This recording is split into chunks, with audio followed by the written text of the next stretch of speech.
Hey, what's going on, guys? It's Angel again, and welcome to the fourth episode of the first series, Preparing for the Listing. And now we're going to touch on the living room and the dining room. Now, the keywords for this video are going to be inviting and cozy. Typically, when a buyer walks in, these would be the first two areas that they would encounter in a house. Now, we're trying to create a good experience. Let me tell you this.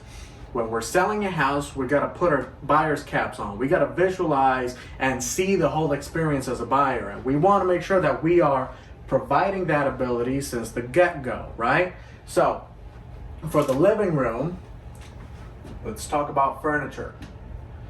There's different types of furniture. For this, I'm talking about couches, sofas,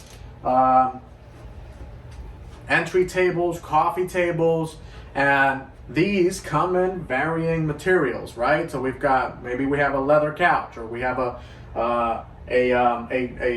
fabric couch, and then we've got the wooden coffee table or a metal coffee table. So we've got to keep in mind what it is that we've got, that we're working with, and make sure that it is all in good condition. If there's any type of fixes that we got to do, then we do it. Actually, this works wonders. Look, if there's any types of scratches on the furniture, there are markers. These markers, it's called a stain marker, touch-up.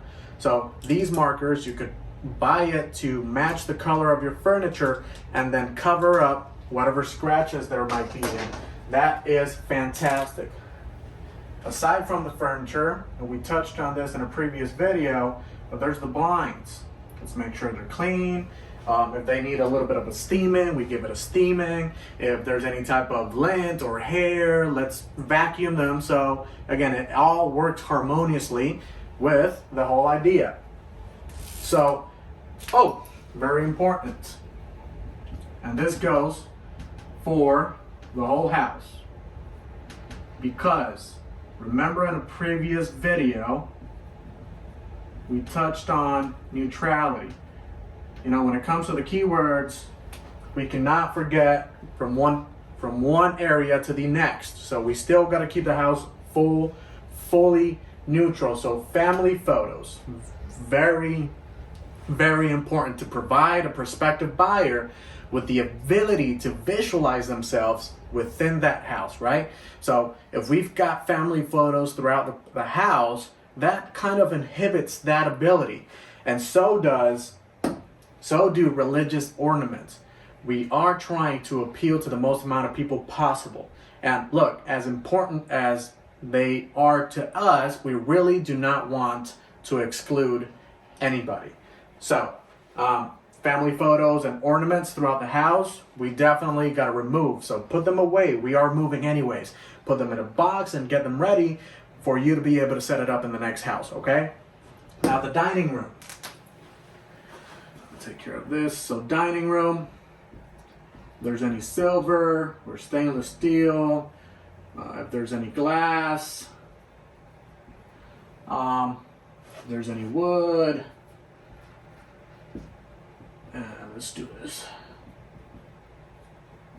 All right, so if there's any silver, stainless steel, anything that's metal, let's make sure we're polishing it.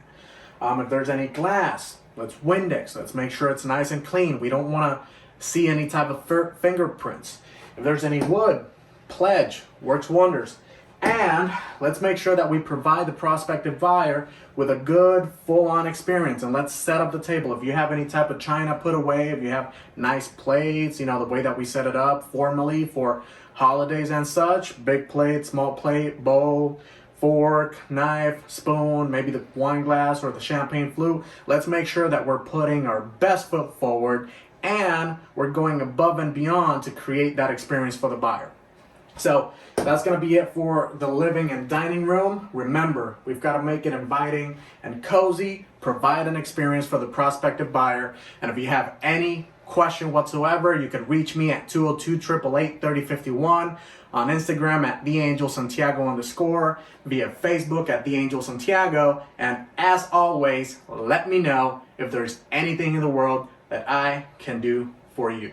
Take care, and until the next.